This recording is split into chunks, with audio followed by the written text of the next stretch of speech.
We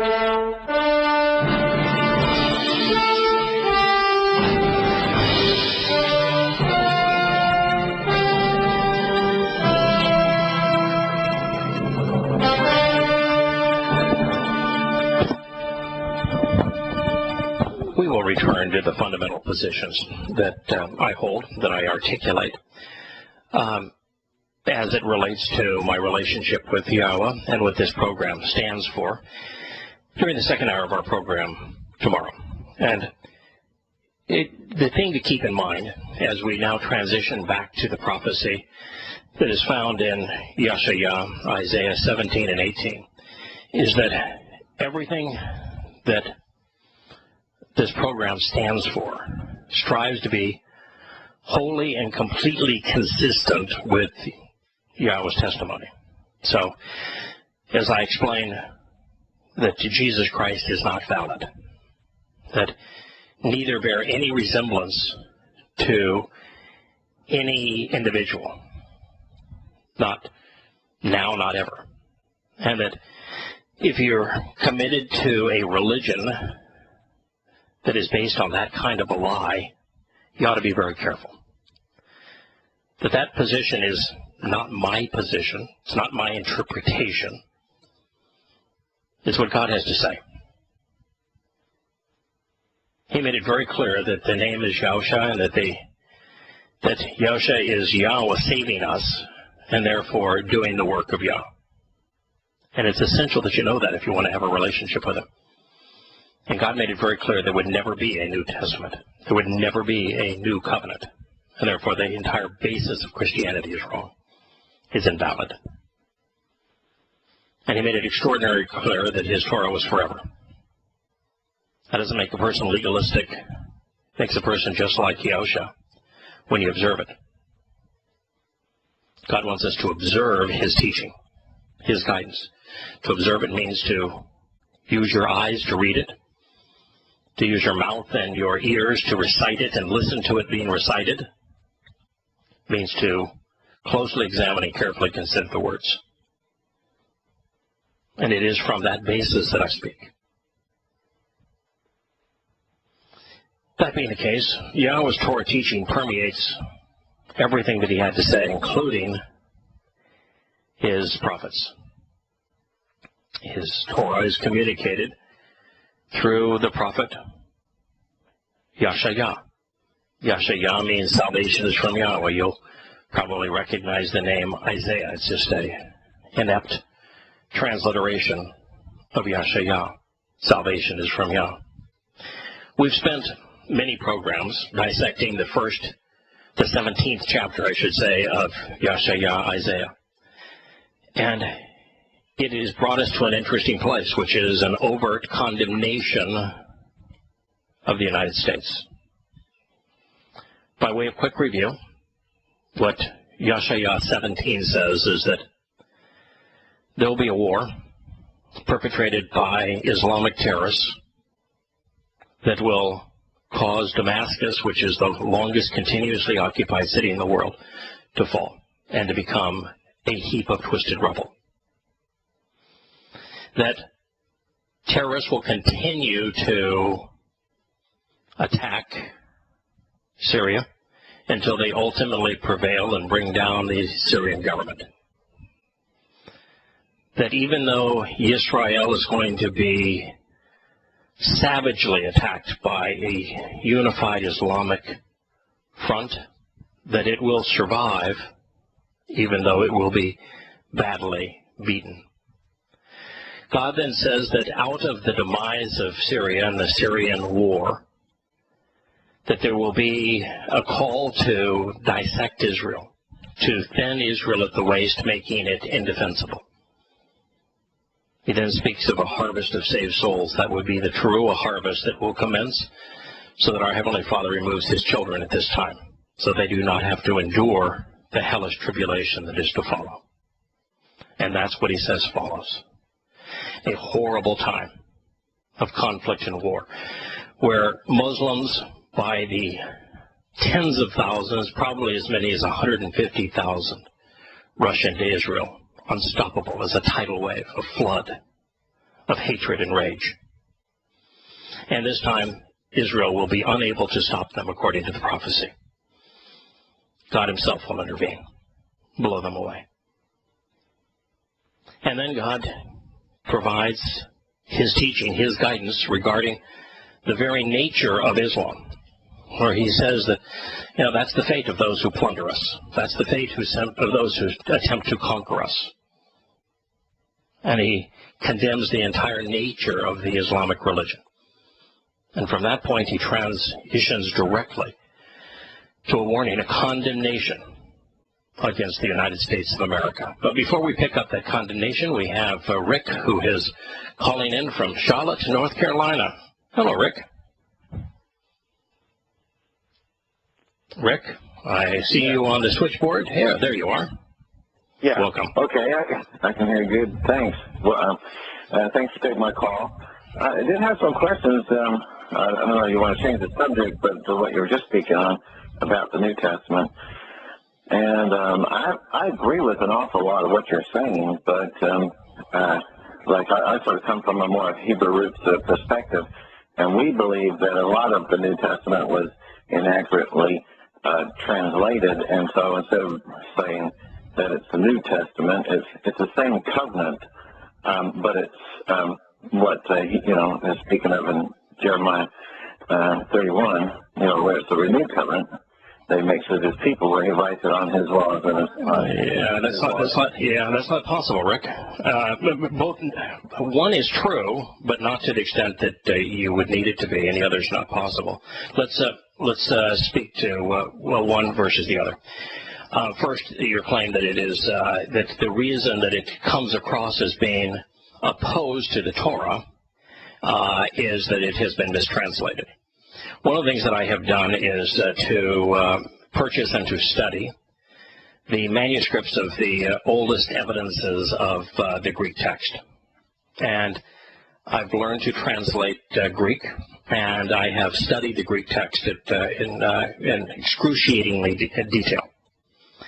And I can tell you that while there is a very little correlation between the oldest manuscripts and what is used as the basis for English translations, and I can tell you that the English translations do a horrible job of rendering what's actually in the oldest Greek text, it doesn't in any way resolve the problem, which is that more than half of the Christian New Testament is based on a bold-faced lie. Paul is the false apostle spoken of in the letter to the Ephesians. Paul is the wolf in sheep's clothing spoken of at the end of the Sermon on the Mount. Paul is the person that Yahowah called out by name in Habakkuk to say he's the plague of death. And so the problem is that it's not translation error that causes the perception that there's an overt conflict between Yahowah's Torah and the text of the so-called Christian New Testament. It's the text of the so-called Christian New Testament. It's Paul. You can't work around Paul. It's irreconcilable. Now then, let me speak just a moment to renewed covenant. That's past tense. Covenant has not yet been renewed. God has not written the Torah on our hearts. He has not reconciled his relationship with Yahowah and Yisrael at this point. That's not going to happen until he returns. So it cannot be renewed in the sense of past tense. It will be renewed, but that has not occurred yet. Well, can I comment on a couple of those things? Sure, go ahead. All right. Well, say for instance, I see, that Shaul or Paul is in total harmony with what we see in the Gospels and in the book of the Acts. He takes his defense before Felix and other places where he takes his defense, and he says that he is in total harmony with the covenant and the traditions of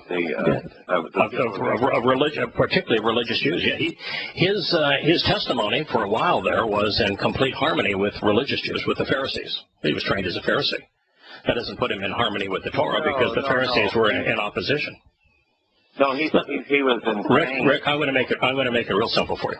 I'm going to make it real simple for you. In his opening letter to the Galatians, that's the first letter that Paul wrote.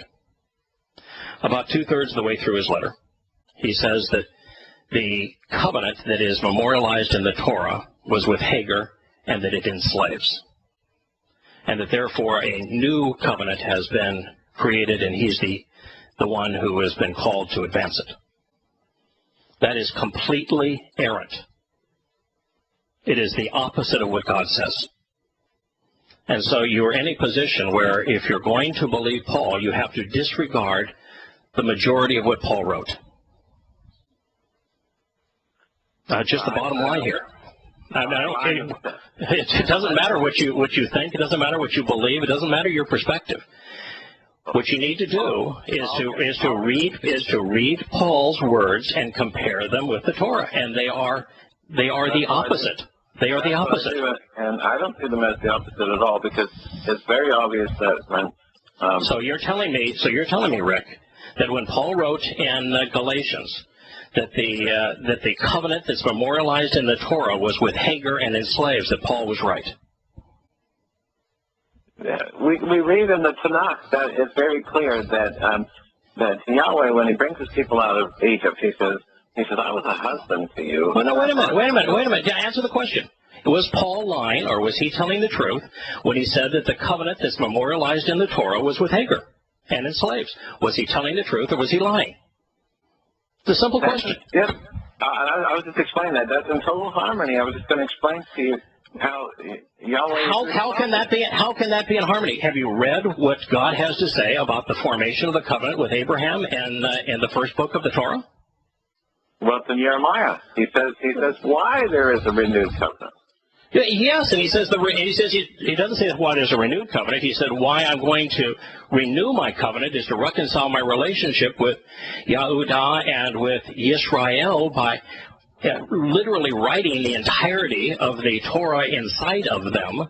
That has nothing to do with the fact that according to the Torah, according to Yahowah, that when he established his covenant, it wasn't with Hagar. Hagar was rejected. Ishmael was rejected. And that the covenant wasn't formed with Hagar or Ishmael. It was formed with Abraham and Sarah and Ishak. In other words, the exact opposite of what Paul said is what God says. There's no explaining that. There's no working around that. You either believe Paul or you believe God. We'll be back with Shattering Myths after the commercial break.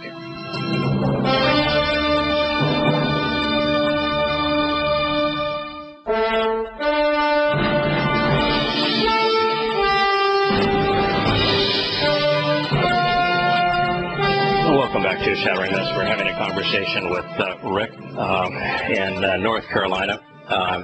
And the first comment to Rick in terms of the irrational position that he is holding is that Yahowah clearly says that Hagar was disqualified, as was Ishmael, from the covenant. In fact, God said absolutely not. And in the Torah clearly says that the covenant was formed between Abraham and Sarah and their firstborn child, Ishak, which means laughter.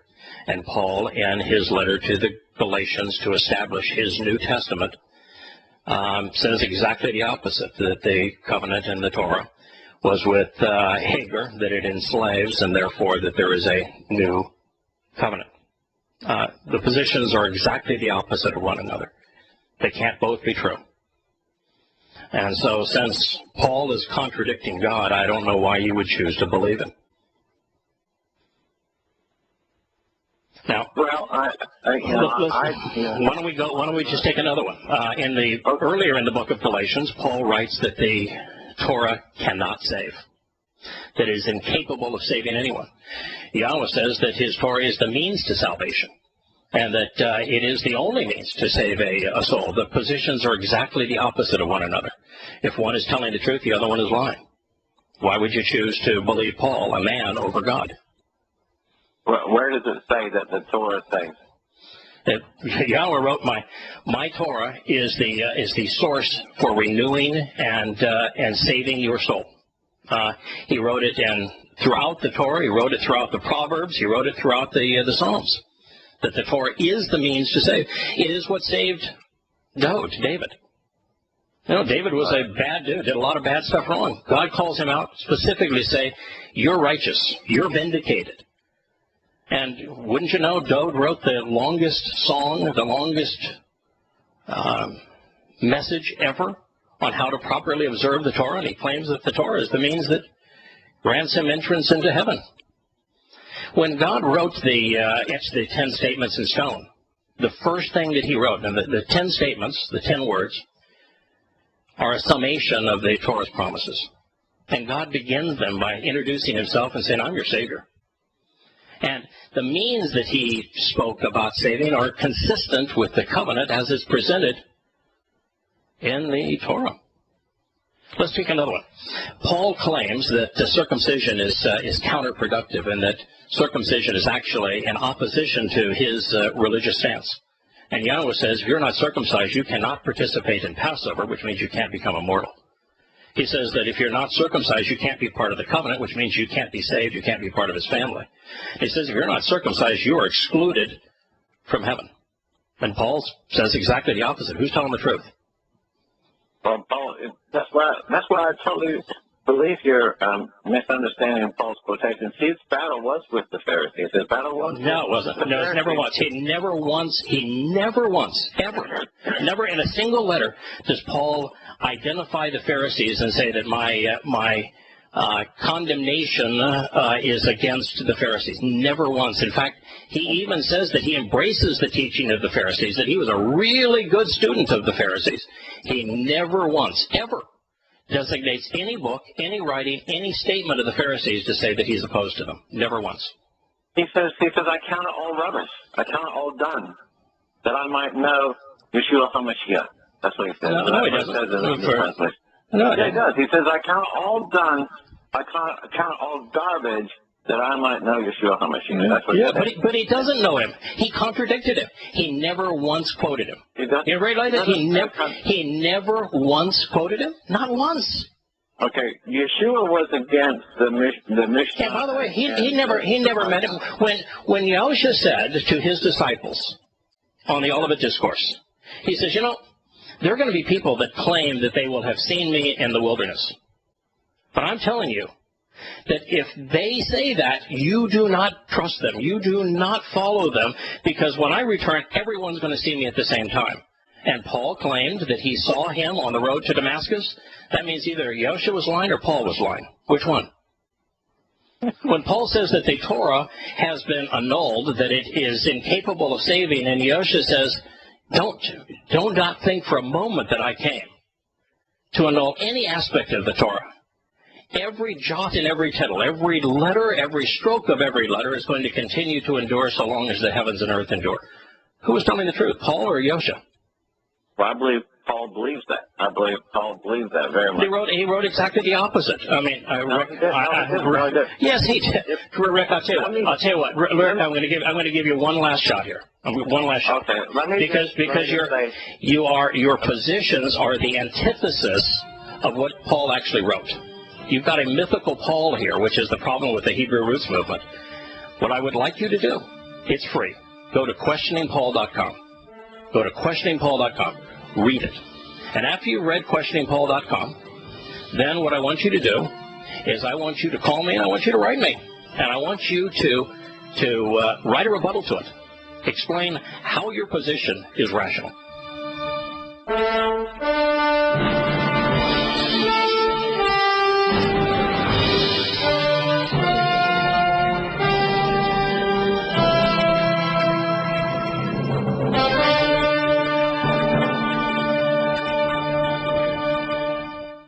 Yahowah's Torah, teaching, guidance, direction, and instruction, is complete, and it's entirely perfect.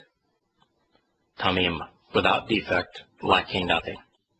Correct, genuine, right, helpful, beneficial, and true. Returning and restoring, transforming, saving the soul. Shub Nefesh. Yahowah's eternal testimony and restoring witness, his eduth, is trustworthy and reliable, aman, verifiable, confirming, supportive, and establishing.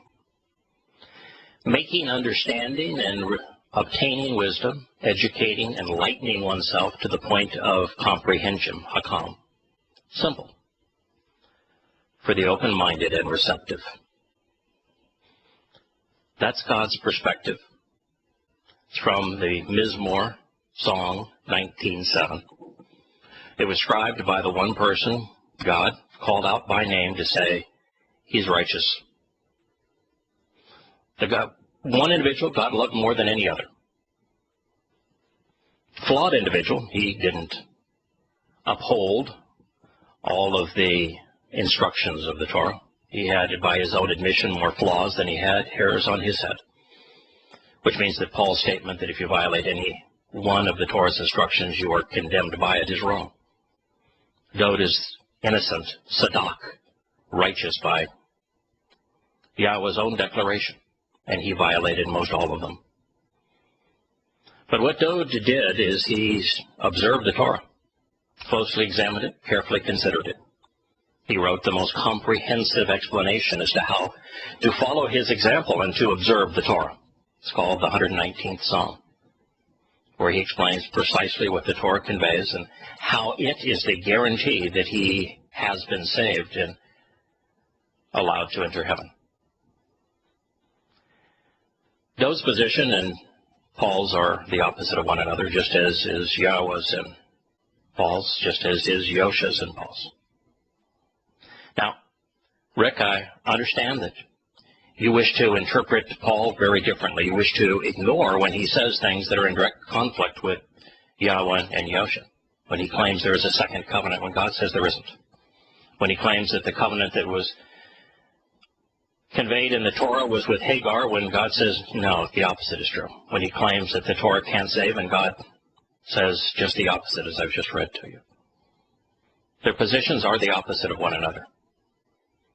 Your wishing they weren't doesn't change that. So what I recommended that you do, and I will absolutely take your call if you do it, is that you go and read Questioning Paul. Thus far, not a single person has read the book and come out at the end by believing Paul. Not one. Yahowah now plays a huge role in the book because we begin by citing Yahowah's specific warning about Paul. His real name is Shaul, and God calls him the plague of death. The book now begins by examining Yahowah's statement regarding him. It also incorporates Paul's admission that he was demon-possessed, that he was insane. It shows that Yosha's testimony regarding this man called him the wolf in sheep's clothing, the false apostle, that he was a liar. Ultimately, Rick, your choice will be to either believe Paul was authorized by God to contradict everything God had to say and call God's plan pornography, which is what he does in the beginning of his first letter of Galatians, calling the old system pornographic. You'll either believe Paul or you'll believe Yahowah. They are the opposite. I have been, for the last 3 or 4 days after I have finished translating Yahowah 17 and 18, and we're about ready to return to the comments made by Yahowah through Yahowah in the 18th chapter against America. I have been working to translate Daniel 7, 8, and 9. And one of the things that is undeniable, it's stunningly apparent, is that the beast that is the one known by Christians as the Antichrist, he's actually the Torahless one, that he's modeled after Paul. He will sound exactly like Paul. He will be exactly like Paul. His agenda will be Paul. That the beast is Paul in Christianity. Right to the T. Right down to the nuances of the character, but it's exactly like Yosha said in the first and second chapters of Habakkuk. Embrace this. When he asked us, why are we unwilling to question him? And called Paul the plague of death. It's the same story. So, Rick, I've given you a challenge. I will devote any number of programs, all 3 hours, to your rebuttal of the information that is wielded against Paul in questioningpaul.com. It's free. Go there. Read it. And when you're done, we will have a discussion. You can email me at yada@yahowah.com. And that is my promise. I will give you all the time you want, but what you can't do is wish it away. You have to deal with reality. You're going to have to be able to explain how Paul can write that the covenant written in the Torah was with Hagar when God says exactly the opposite. You're going to have to deal with Paul's statement that the Torah cannot save when God says the opposite. You're going to have to deal with the fact that Paul was overtly against circumcision, and Yahowah says if you're not circumcised, you can't participate in Passover, which means you can't become immortal. You can't participate in the covenant, which means that you can't be saved, you can't have a relationship with God, and you can't enter heaven. You're going to have to deal with the prophecy in Habakkuk that calls Paul the plague of death. You're going to have to find someone other than Paul who qualifies for the false apostle warning in the open letter to the Ephesians in Revelation, and to Yosha's comments in the Olivet Discourse regarding the claims of having seen him. You'll have to deal with some other candidate for the wolf in sheep's clothing, and there are none. But good luck with that. Rick, as I said, the offer is open to you. I hope you avail yourself of it. If you read Questioning Paul from beginning to end, and then you want to argue on Paul's behalf, I'm going to give you the opportunity to do so. But right now, we're finished, because all you have done is bypass the issues. You've not been able to deal with any of these conflicts. And until you are, there's no purpose in having a discussion. Now, moving on to the 18th chapter of Yahowah. Salvation is from Yahowah. When Yahowah revealed that his spirit was going to blow the invading Muslims out of Israel, he said that this was going to occur prior to an approaching storm. Therefore, this continuing testimony appears to relate to that storm, to World War III, to the even more devastating aftermath of the Islamic attempt to conquer the Promised Land. We have been given every reason to suspect that the nation that instigated the Syrian civil war, which was the United States of America, the nation that has played the greatest role in giving large swaths of Israel to the Muslims, which is the United States of America, the nation that built the weapons that the Islamic nations are and will continue to wield against Israel, which is the United States of America, is the very nation that will act up, pushing the rest of the world into war. It is what would have happened already if Putin hadn't prevented the United States from bombing Syria, a Russian and Chinese ally, by disposing of its chemical weapons back in 2013. If you are a patriotic American, consider this your warning. Woe, expressing dissatisfaction, and a warning. To the land of whirling and buzzing wings, which is from the region beyond, on the opposite side of the world, from the direction of the rivers of Cush. Now, in our program on Friday, we specifically pointed out that there are two locations for the rivers of Cush, not one, and God didn't say there was just one. And if you take a line from Israel through the northern Iran, Iraq, which is where the rivers of Cush traveled as they left the region of the Garden of Eden, that line intersects the northern part of Alaska.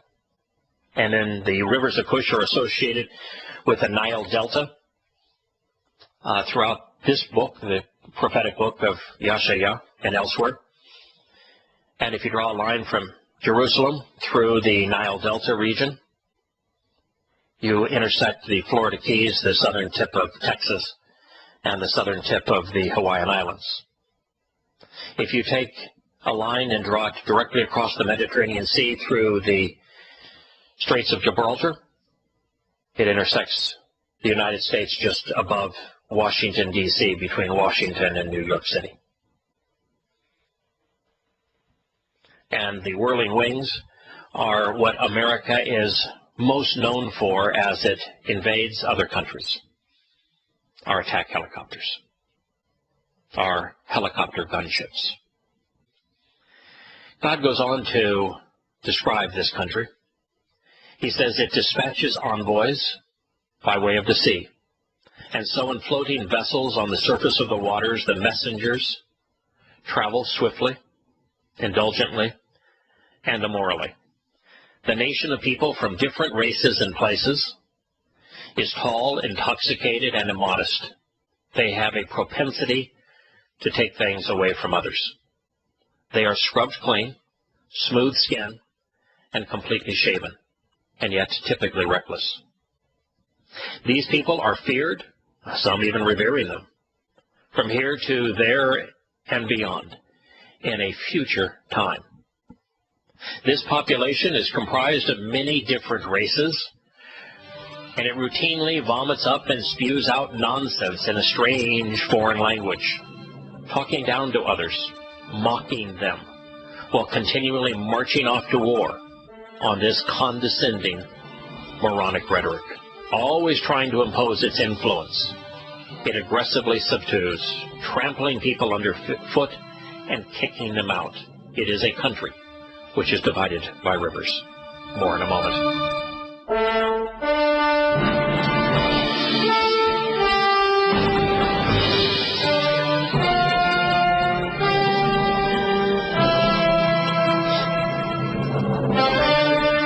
Welcome back. When we consider the testimony in Yahowah 18:2, we realize that most all of the Hebrew terms used in the prophetic declaration give us a word's-eye view of the prophet's distant future, our present. In fact, he even says this is for a period well in advance of the time that he was writing.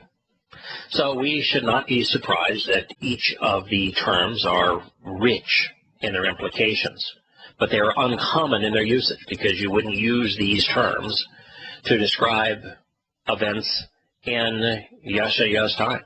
He was speaking about an entirely different world. I mean, same planet, but the things that he was seeing in terms of aircraft carrier battle groups and attack helicopters and listening to in terms of American verbosity, that was seeing even this land of America in the New World way beyond anything that he had common parlance to describe. So almost every word used in this portion of Yahowah is used no place else. Therefore, it's important that we pay very close attention to the roots, to the etymology of each one of these words, so that we consider the full range of their connotations. And that's what I did as I shared with you that passage. It was amplified because it is quite possible that every one of the implications of every one of those terms is intended. And it's certainly not our position to shortchange God and say, you know, I think I'm going to convey part of what this word means, but not the other parts, especially when every part seems to be consistent and speak of the same country. We know from these words that this nation is on the far side of the world when viewed from Jerusalem. We know that it projects its influence using its fleet, so it should be noted that the United States has the largest navy in the history of the world. The nation deploys 12 massive aircraft carrier battle groups to swiftly project its power far and wide, more than the rest of the world combined. There is no other nation on earth that can project a force, and the United States can do it overwhelmingly. It is the if there is a primary distinction in terms of influence and power between the United States and every country that has ever existed prior to the United States, that's where the prophet Yahowah began, was on that distinction. There are 2 more aircraft carriers that are currently under construction, so we should not be surprised by the reference to rapid gunboat diplomacy. No nation has ever deployed a more capable or more fearsome arsenal of oceanic, I should say, or airborne weapons than America. It is perhaps why the nation is feared and revered, sometimes respected, but often intimidating. A few years ago, WikiLeaks made thousands of cables between American ambassadors and U.S. State Department officials available, revealing the cold, arrogant, and immoral nature of the country's envoys. They revealed that the United States remains oblivious when it comes to the consequence of its actions. For example, very few Americans acknowledge that the country's invasions of Afghanistan and Iraq were based on a web of lies and that both were counterproductive, making bad situations worse, and yet that reality was openly discussed in diplomatic cables, while Americans stayed in positions and continued to die.